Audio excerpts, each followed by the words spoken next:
বাচ্চাদের অনেক সময় হালকা পাতলা খিদে পেলে মাত্র দুটো কলা আর তার মধ্যে একটা ডিম দিয়ে খুবই সহজে এই রেসিপিটা বানিয়ে রাখতে পারো আর এক সপ্তাহ পর্যন্ত খেতে পারবে। খেতে ভীষণ টেস্টি হবে আর অল্প খেলেও পেটটা ভর্তি হয়ে যায়।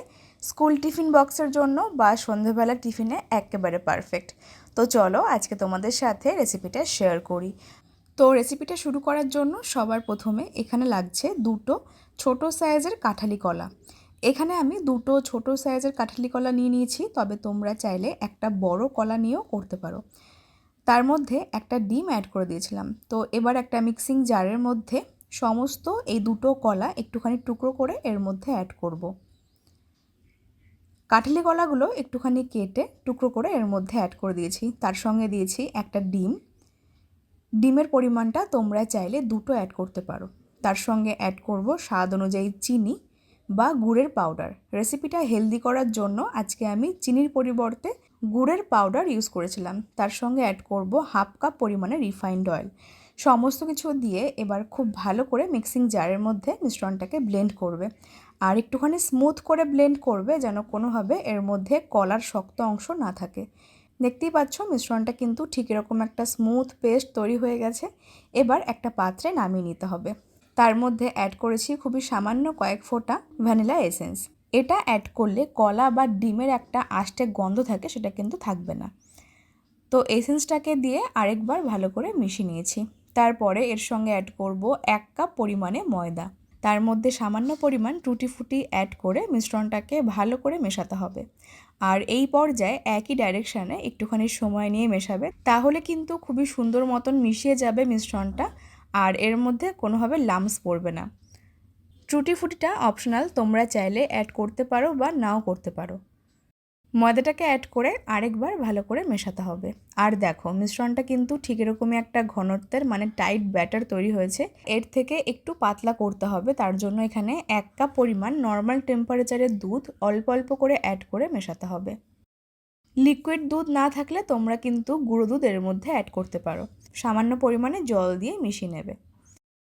ব্যাটারটা বানাতে বানাতে তোমরা আমাকে কমেন্টে জানিয়ে নাও যে আজকের ভিডিওটা কে কোন জায়গা থেকে দেখছো, তাহলে কিন্তু আমি তোমাদের প্রত্যেকের কমেন্টে ধন্যবাদ জানাতে পারবো। আর এরকম রেসিপির আপডেট সবার আগে পাওয়ার জন্য দারুণ টেস্ট চ্যানেলটি সাবস্ক্রাইব করে পাশে বেল আইকনটা প্রেস করো। দুভাগে আমি অল্প অল্প করে মোটামুটি সমস্ত দুধটা এর মধ্যে অ্যাড করে দিয়েছিলাম। তারপরে মিশ্রণটাকে ভালো করে মিশিয়ে নিয়েছি। তারপরে এর মধ্যে অ্যাড করেছি হাফ টিস্পুন পরিমাণে বেকিং পাউডার আর 1/4 টিস্পুন পরিমাণে বেকিং সোডা। তোমরা চাইলে হাফ প্যাকেট ইনো এখানে অ্যাড করতে পারো। তো এখানে কিন্তু কেকের ব্যাটার একদমই রেডি হয়ে গেছে। তারপরে যে পাত্রের মধ্যে আমরা কেকটাকে বেক করব, সেই পাত্রে সামান্য পরিমাণে বাটার বা তেল ব্রাশ করতে হবে। এখানে কিন্তু কোনোভাবে আমি বাটার পেপার বা কোনো কাগজ দিইনি, শুধুমাত্র বাটার ব্রাশ করে নিয়েছিলাম। তাহলে কিন্তু কেকটা খুবই সুন্দরভাবে উঠে আসবে।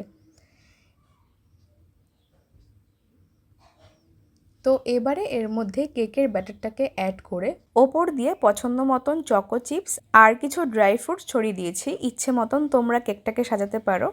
চকো চিপসটাকে অ্যাড করে একটুখানি ডাবিয়ে দিয়েছি ব্যাটারের মধ্যে, তাহলে কিন্তু কেকটা বেক হয়ে যাওয়ার পরে খেতে খুবই টেস্টি লাগে। ভেতরে একটা চকলেট ব্লাস্ট হবে আর বাচ্চারা খেতে ভীষণ মজা পাবে। তো ওপর দিয়ে সামান্য পরিমাণে চকো চিপস আর ড্রাই ফ্রুটস ছড়িয়ে দিয়েছি। তোমরা কিন্তু পছন্দ মতন কেকটাকে সাজিয়ে নিতে পারো। একটুখানি ট্যাপ করে এবার কেকটাকে বেক করার জন্য একটা পাত্রে মানে একটা কড়াইতে ঢাকনা চাপা দিয়ে 5 থেকে 6 মিনিট হাই ফ্লেমে প্রিহিট করে নিয়েছি। এবার এই কেকের পাত্রটা সাবধানে বসিয়ে ঢাকনা চাপা দিয়ে কেকটাকে বেক করব লো ফ্লেমে 40 থেকে 45 মিনিট সময় নিয়ে। ততক্ষণে কিন্তু কেকটা খুবই সুন্দর মতন বেক হয়ে যাবে। তো ফিরে আসলাম 1 ঘন্টা পরে। 45 মিনিট পরে ফ্লেমটাকে বন্ধ করে দিয়েছিলাম আর বাকি খানিকটা সময় কেকটাকে ঠান্ডা করতে দিয়েছি। কেকটা যখন একেবারে ঠান্ডা হয়ে যাবে তখন আমরা কেকটাকে আনমোল্ড করব। আর দেখো ঠান্ডা হয়ে যাওয়ার পরে কিন্তু কেকটা আপনা আপনি কেক টিন থেকে ছেড়ে দিয়েছে। একটা স্প্যাচুলার সাহায্যে একটুখানি আলতো হাতে চাড়ি দিয়ে কেকটাকে খুবই সহজে আমরা ডিমোল্ড করে নিচ্ছি। আর দেখো কেকটা দেখতে কতটা সুন্দর হয়েছে, কতটা সুন্দর বেক হয়েছে। নিচে কিন্তু একদমই লেগে যায়নি, একেবারে পারফেক্ট রয়েছে। যেমন সফট, স্পঞ্জি আর খেতেও ভীষণ টেস্টি হয়েছিল। বাচ্চারা কিন্তু খেতে ভীষণ পছন্দ করবে। স্কুল টিফিন বক্সে অথবা সন্ধেবেলায় হালকা খিদে পেলে এরকম 2 পিস কেক খেলে কিন্তু এমনি পেটটা ভর্তি হয়ে যাবে। আর রেসিপিটা স্বাস্থ্যের জন্য খুবই ভালো, মানে খুবই হেলদি। তোমাদের সঙ্গে কেকটা কেটে শেয়ার করে দেখাচ্ছি যে ভেতর থেকে কতটা সুন্দর বেক হয়েছে।